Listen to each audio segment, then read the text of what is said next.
Ug na po ta diri di ay sa Naga City, Cebu no amo ning bisitahon uban sa akong langga kining maong disenyo sa ilahang boardwalk and plaza mga kaibigan. Pila ka tikang mo na nimong makita nga disenyo mga kaibigan. Grabe na ka excited ri akong langga mga kaibigan no. So makita niyo mga kaibigan no, ang disenyo nila, grabe, thousands of lanterns ay mong makita.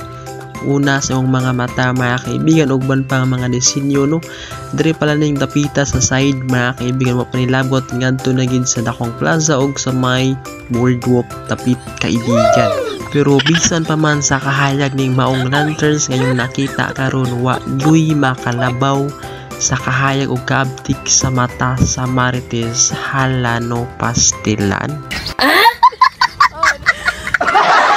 Grabe nagunahuna palang kaong istorya, siya humana og na-public na pud sa mga kasilinganan niya Halano Pastilan.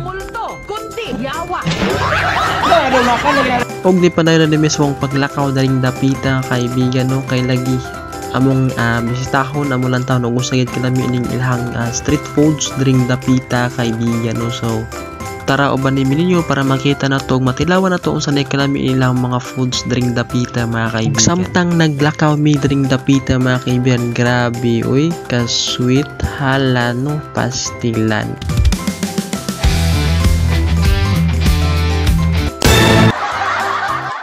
Ug wala magdugay na human ni midre og kaon mga kaibigan. Ug amon nagisoda ng maong pag-anhin na mo diri mga kaibigan ug unsa mong purpose para makita ang design, mga creative design mga kaibigan ni maong plaza. Grabe mga kaibigan ang mga design dring dapita. Wa pa ganini na mo na human og suroy tanan mga kaibigan no. Grabe ka creative sa designer dring dapita mga kaibigan no. So maka-attracted ning maong design mga kaibigan, labi na gid sa mga natoy family, labi na mga bata mga kaibigan. Og drill ta kutob, please kog follow, like and share this video mga kaibigan para sa sunod na video.